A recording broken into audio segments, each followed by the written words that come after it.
Hello guys, necəsiz? Deməli, keçən videomun altına hansı ki gündəlik makyajımı paylaşmışdım. Bir neçə nəfər yazmışdı ki, yüz baxım rutinimi falan paylaşam. Və mən də dedim ki, təbii ki paylaşaram. Bugün onu eləyirik. İlk olaraq başdan deyim ki, mən dermatolog deyiləm təbii ki. Bu videoda sadəcə bəyəndiyim, gündəlik olaraq istifadə elədiyim məhsulları və kəşki zamanında bilərdim də bunu eləməzdim və yaxud da kəşki daha tez öyrənərdim də bunu eləyərdim dediyim təcrübələrimi sizlə bölüşəcəm. Sözü daha çox uzatmaq istəmirəm, çünki deyəcəyim şeylər həqiqətən çoxdur. Elə isə başlayaq.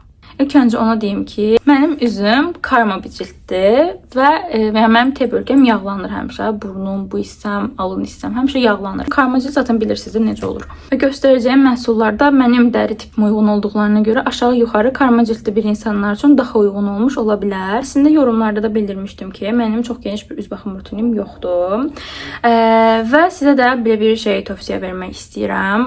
Əgər xüsusilə məni izləyən daha az yaşlı qızlar varsa, hansı ki o TikTok'da görürsünüz, bir şkaf dolusu məhsulları var və bütün günü cilt baxım rutinləri eləyirlər falan fistan. Bunları unudun. Bu həqiqətən reallığa uymayan bir şeydir. Çünki çox məhsul istifadə eləmək o demək deyil ki, sizin rutininiz çox əladır. Bəlkə siz çox məhsul istifadə edə bilərsiniz, amma əgər üzünüzə uyğun məhsullar istifadə eləmirsinizsə, sizin elədiyiniz rutinin heç bir mənası yoxdur təəssüf ki. Ona görə rutininiz az olsun, amma necə deyərlər, faydalı olsun, effektiv olsun.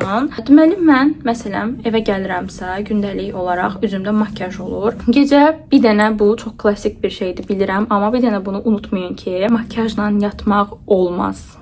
O qədər bərbad bir şeydir ki, baxın, ola bilər ki, hal-hazırda bunun altını çəkmirsiniz, amma gələcəkdə məsələn yaşlananda və s. yaş aldıqca artıq o üzünüzdəki o necə deyim, bütürlənməni, o zərəri görəsiniz. Necə ki, məsələn makyajla yatan insanların həqiqi mənada deyirəm, yəni mən özüm də öz ətrafımda görmüşəm bunu, daha tez çökür üzü, sanki üzü daha tez yaşlanır. Nəysə, qayıdıram söhbətə. Evə gəldim. Makyajdayam, əsla ərinmirəm, dururam, misellar suyumu götürürəm. Misellar suyu olaraq bunu istifadə edirəm, bu Garnier'in misellar suyunu. Götürürəm misellar suyumu, bütün üzümü silirəm mütləq. Amma məsələn mənim bəzi dostlarım var, gedirlər sırf köpüklə yuyurlar ya da sırf misellar suyu ilə yuyurlar, bir dəfə üzlərinə arada su keçirdilər və sən belə eləməyin. Mən həmişə 2 qat təmizləmənin tərəfdarı olmuşam. Ona görə misellar suyundan sonra mütləq üzümü üzümə geli ilə yuyuram, ondan sonra yatıram. Üzümə geli olaraq La Roche'un bu üzümə gelini istifadə edirəm. Zaten gördüyünüz kimi yəni bitirmişəm, bir damcı qalıb dibində. Təzədən alacağım. Mən əvvəllər bir neçə dənə gel istifadə eləmişəm, yalan yox. Nivea'nınkini də istifadə eləmişəm. Bir də Evoline'ınkini də istifadə eləmişəm. Onlar daha uyğun qiymətlidirlər, bilirəm. Amma sizə məsələn hal-hazırda uyğun qiymətli bir gel ya da köpük tövsiyə görə bilməyəcəm. Niyə görə bilməyəcəm? Çünki onlar mənim üzümü qurutdular. Və mənim bir geldən, yəni üzümə gelindən və üzümə köpüyündən gözlədiyim şey üzümü yuyandan sonra qurutmamasıdır. Amma onlar mənim üzümü qurutdular. Ona görə onlardan o qədər də razı deyiləm. Amma La Roche əsla bunu eləmədi.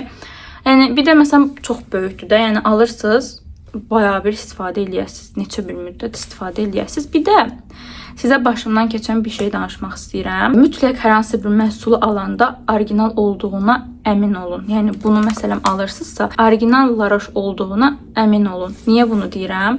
Çünki mən deməli bir nəmləndirici istifadə edirdim. Uyğun qiymətli idi. Modeli bilirsiniz yəqin ki. Nəsə mənim üzümdə indiyə qədər heç o yəni yan bir etki buraxmayıb da. Yəni deyim ki, ay mənə sivilcə, əksinə mənim məsələn üzümdəki sivilcələr falan qurutdu və bayağı uyğun qiymətli idi deyə bəlkə bir 10 dənə istifadə etmişəm, sıfır zarafat. Axırıncı dəfə dediyim 1-2 il qabaq olar. Hansı ki mən universitetə təzə girəndə ondan istifadə edirdim. Deməli mən yenə Türkiyədən zakaz edirəm həmişə onu, buradan almırdım və həmişə gələndə orijinallığını yoxluyordum arxasından.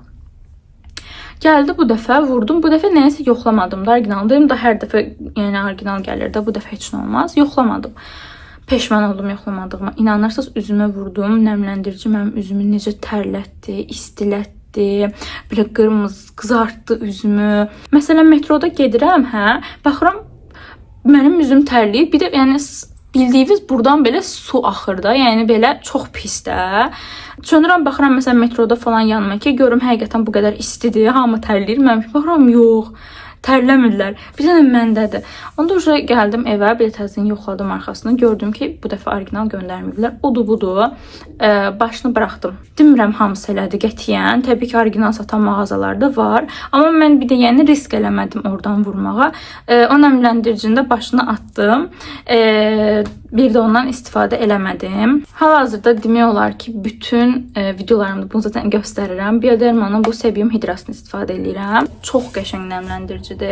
Xüsusən mən məsələn Karmajetdə dediyim kimi bir insan olduğuma görə məsələn mənim bu hissələrimdə yağlandırmanı artırmadı. Bilmirəm, mənə çox düşdü də. Təbii ki, bu dəridən dəriyə insana dəyişə bilər. Amma məsələn mənim bir qrup yoldaşım var. O da Karmajetdə. Hətta o dermatoloqa da gedirdi.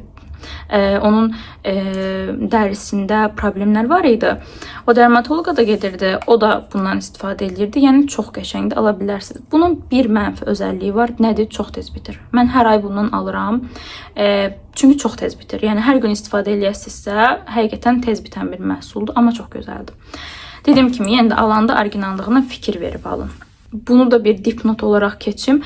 Əgər üzünüzdə çox ciddi, necə deyim, problemlər varsa, çox ciddi sivilcə izləri, sivilcələr, nə bilim çapıqlar, yəni bildiniz də çox belə ciddi dəri problemləriniz varsa, yəni öz yollarınızla üzünüzü düzəltməyə çalışmayın. Çünki üz dediyimiz şey həqiqətən bir yerdən sonra onların izləri qala bilər sizin üzünüzdə.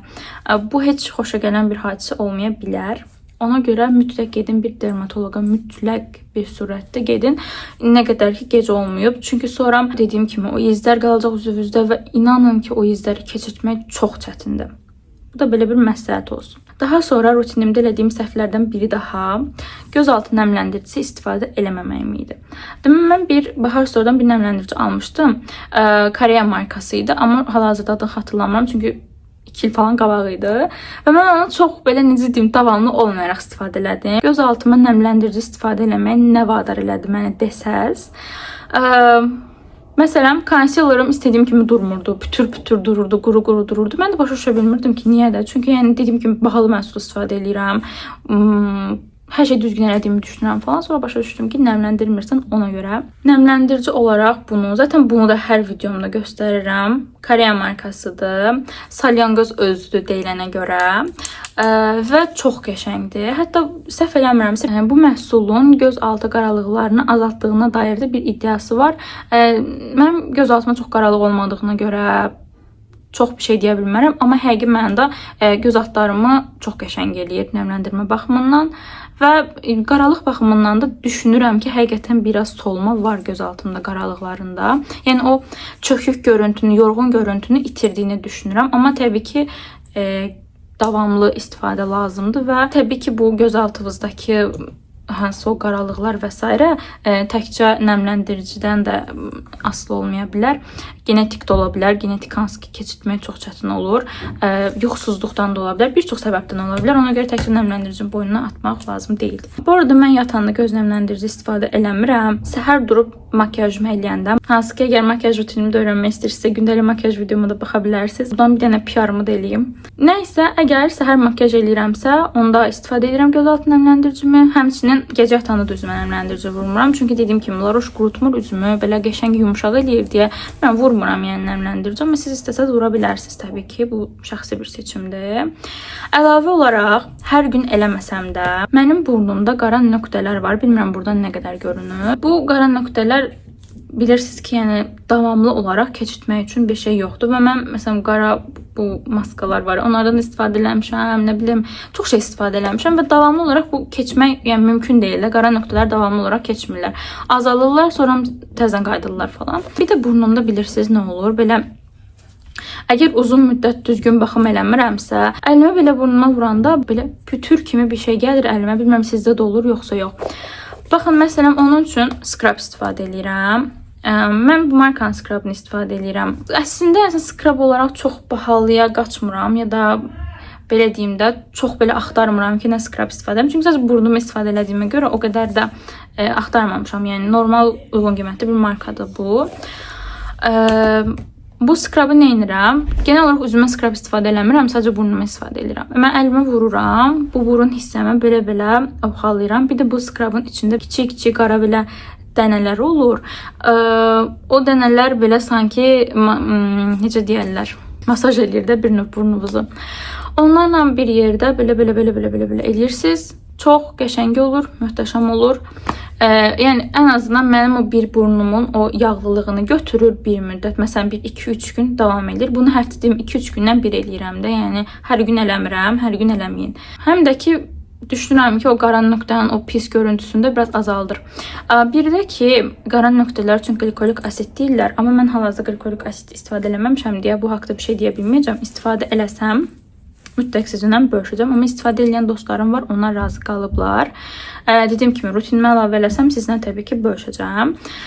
Bir də serumlara keçmək istəyirəm. Mən deməli Ordinary'nin bu hyaluronik asidini istifadə eləyirdim.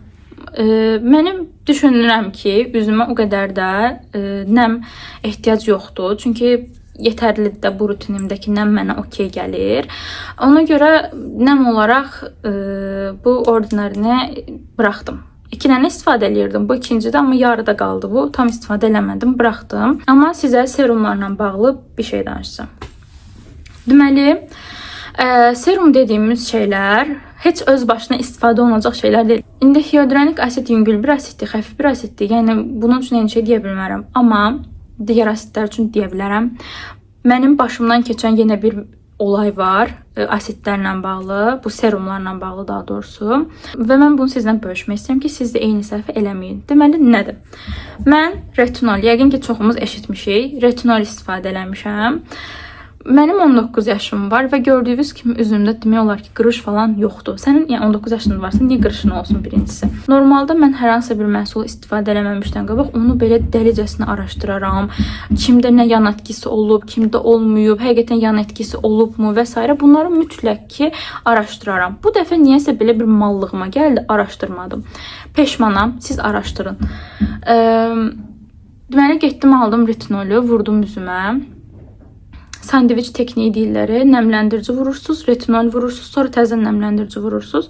Deməli, retinolu nə etmək lazımdır normalda? Fındıq boyda belə barmağınızın ucuna vurmaq bütün üzünüzə bəs eləyir. Mən götürmüşəm, serum kimi, alım gedib hyaluronik asid, at kimi belə vurmuşam, burama falan.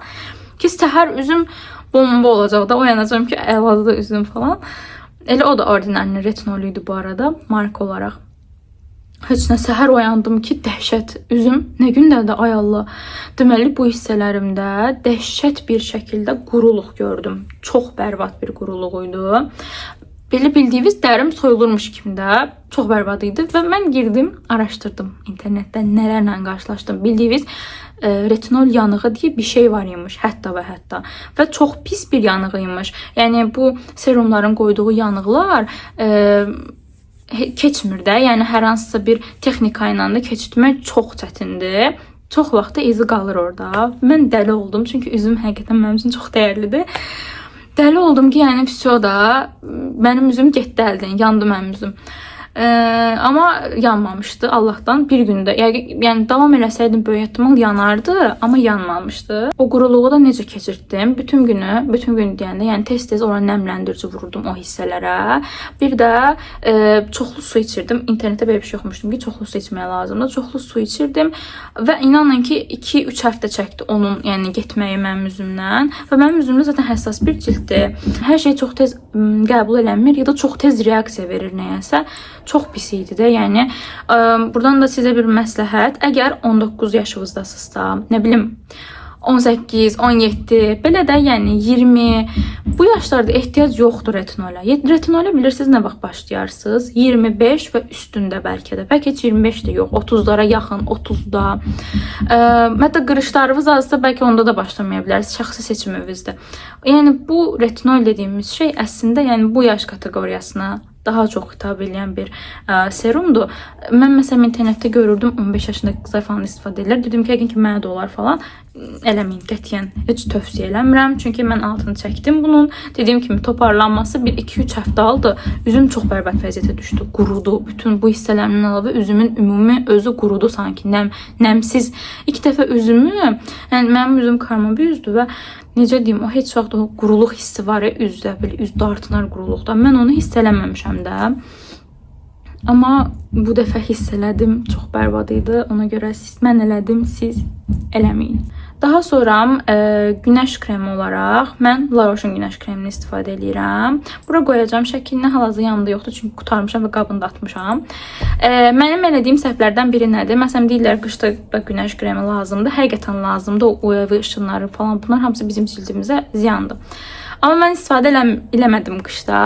Bir alt yanını görmədim. Yəni bir pis təsirini görmədim istifadə eləməməyimin, amma istifadə eləsək daha yaxşı olar. Yayda amma əlim günəş kremindən çəkilmir də, yəni və mən günəş kremi boş şeydi falan deyib keçməyin. Həqiqətən gördüm xeyrini.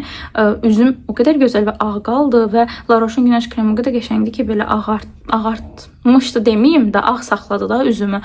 Yəni bronzlaşmaq ayrı bir şeydir. Təbii ki, bronzerlə falan üzünüzü daha bronz göstərə bilərsiniz. O üzün günəşdən yanıb qaralması o ayrı bir şeydir. Onu yaşamaq istəmirsinizsə mütləq istifadə edin günəş kremlərinizə. Və dediyim kimi bu məhsulların heç birində, yenə deyirəm, ucuza qaçmayın. Mütləq edin içəriklərinə baxın. İndi texnologiya dövrüdür, sosial media dövrüdür. Hər şey var əlimizin altında. Məsələn, bir türk qadın var, Yağmur Vardar, altı səhifəsində də yazaram istəsəz. Mən məsələn onun videolarını çox bəyənirəm. Çünki çox vaxt reklam olmur, elədikləri sadəcə alır, özü öz pulu ilə sınayır məhsulları və necə olduğunu sizə deyir. Mən yəni məsələn bilmirəm, güvənilir gəlir mənə onun yorumları və ona həmişə qulaq asıram. Həmişə də baxıram videolarına. Hər hansı bir məhsul almamışdan qabaqda girirəm, baxıram, görürəm əgər bu məhsulu sınayıbsa fikirləri nə olub. Mütləq. Bu tip çox insan var hansı ki TikTokda, xüsusilə TikTok deyirəm. Niyə? Çünki TikTokda videolar çəkirlər, denəyirlər, göstərirlər, daha genişdir. Məncə hal-hazırda TikTok daha geniş bir axtarma yeridir. O haqda yəni insanların yorumlarını falan baxıb o şəkildə hər hansı bir məhsulu özünüzə uyğunlaşdırıb ala bilərsiniz. Məsələn, mən nəmləndiricimi elə o şəkildə tapdım. 100 dənə videoya baxdım bəlkə ki, karma cildlər üçün ən yaxşı nəmləndirici falan. Axırda qənaətə gəldim ki, bunu sınaya bilərəm. Getdim sınadım. Yəni öz başınıza məhsul alıb sonra da gedib belə oldu falan deməyin. Bir də bir tövsiyə, məsələn, çox vaxt o reklam gələn influencerlar var, yəni bir məhsulu reklam eləmək üçün tərifləyir. Onların o videolarına çox baxmayın. Çünki bəzən elə olur ki, təbii ki, güvənilir influencerlar var, onlara baxa bilərsiniz. Amma bəzən bəziləri elə olur ki, həqiqətən qəşəng olmur məhsul, amma dururlar sırf reklam üçün tərifləyirlər. Ona görə məsələn sabah bir gün siz gedib alasınız, üzünüzə ziyan olacaq, daha pis bir şəkildə sizə geri qayıdacaq bu. Ona görə belə eləməyin, gedin daha güvənilir influencerlar tapın özünüzə. Məsələn dediyim kimi Yağmur Vardar mənim üçün okeydir. Hər məhsulu sınayır, çox qəşəng bir şəkildə yorumlayır. Əladır yəni. Tonerdən mən istifadə eləmirəm bu arada. Toner bir dəfə Centella, yəni ümid edirəm düz dedim adını, oxunuşunu daha doğrusu. Bura qoyaram. Centella'nın bu tonerini istifadə eləmişdim. Onu davamlı istifadə eləmədim və bilmirəm, cildimin məncə bir tonerə ehtiyacı yoxdur. Amma olsa qəşəng bir tonerdir bu. Bəyənmişdim bunu. Sadəcə dediyim kimi, yəni çox belə ehtiyac olduğunu düşünmədiyim üçün zaten qutarandan sonra yenisini də almadım. Amma təzə toner istəyirəm, denemək istəyirəm, təzə serumlar da istəyirəm. Alsam mütləq sizlə paylaşacağım yorumlarımı, nə aldığımı da paylaşacağım, yorumlarımı da paylaşacağım. Ümumi olaraq rutinim bu şəkildədir ki, səhər məsələn dururamsa əgər serum vuracağımsa birinci serumumu vururam, daha sonra nəmləndiricimi vururam, günəş kremi vuracağımsa daha sonra günəş kremimi vururam, gözaltı nəmləndiricimi vururam və daha sonra makyaj eləyirəm. Birdən makyaj hissəsində belə deyim ki, əgər üzünüzün kompleks eləmirsinizsə, gündəlik olaraq ağır tonal kremlərdən qaçının. Çünki zaten bütün günü o yüz makyajda qalır və üzünüz zaten boğulur. Biraz da siz onu tonal kremdən boğmayın. Mümkündürsə, əgər eləyə bilirsinizsə, yəni dediyim kimi hər hansı bir kompleks olmursa sizdə, gündəlik olaraq tonal kremlərdən çox da istifadə eləməyin. Çox ağır makyajlardan istifadə eləməyin. Və bir iki şey də var, hansı ki bu üzdə sivilcələrə və s. də səbəb olur. Birincisi balış üzüdür. Həqiqətən deyirəm, balış üzü tez-tez dəyişilməlidir. Bu saça da təsir eləyir, üzə də təsir eləyir. Əgər balış üzünüz çirklidirsə, inanın ki, üzünüzdə o səpkilər olacaq yan hissədə. Bunu mən özüm sınamışam və görmüşəm, həqiqətən olur. Bir də əgər balış üzünüz çirklidirsə, saçınız tez yağlanacaq. Bir də bunu deyim ki, bu guaşa daşları var, masaj daşları. Onlardan da istifadə eləmişəm mən. Belə deyim, çox wow, belə necə deyim, sanki botoks eləmişsiniz kimi bir effekt olmayacaq. Amma üzünüzü həqiqətən bir formaya otuzdurur. Mən yanaqlarımı çox da bəyənmirəm, çünki düşünürəm ki, böyükdür. Amma o belə yanaqlarımı həqiqətən formaya salmışdı. Burun masajı da eləmişəm. Burun masajının çox da bir xeyrini görmədim. Amma məsələn bu jawline dediyimiz hissədə çox xeyrini gördüm guaşaların. Yanaqlarımda çox xeyrini gördüm guaşaların və ümumi olaraq yaşlanmanın da qarşısını alacaq. Yəni indi elədiyiniz bu masajlar bir növ 10 il sonra yatırımdır, 20 il sonra, 30 il sonra yatırımdır. Niyə? Çünki yaşlandıqca dəri başlayır belə aşağı sallanmağa və o heç də xoş bir görüntü olmur. İşte bu tip masajlar əslində bir növ onların qarşısını alır, onları gecikdirməyə xeyirdir. Bu şəkildə, yəni genel olaraq cilt rutinim belədir. Gecə rutinimi də zaten bayaq dedim neynədiyimi, çox da bir şey eləmirəm. Və ümumi olaraq bildiklərim bunlardır. Ümid edirəm nəysə unutmamışam cilt rutinində deməyə. Unutduğum şey nə idi? Yaxşı xatırladım. Mütləq çoxlu su için. Bu sadəcə cildiniz üçün deyil, bütün bədəniniz üçün xeyirlidir. Orası ayrı bir məsələ, amma cild üçün də həqiqətən çox qəşəngdir. Məncə üzü qəşəngləşdirən şeylərdən biri də budur. Cilt baxım rutinim məncə bu qədərdir. Hava da qaraldı bu arada. Yəni mən videonu açanda hava bayağı işıqlıydı, artıq qaralıb. Bu videoda bura qədər idi. Ümid edirəm hər biriniz üçün faydalı bir video olmuşdur. Əgər videomu bəyəndinizsə like atmağı, kanala abunə olmağı unutmayın. Özünüzə yaxşı baxın.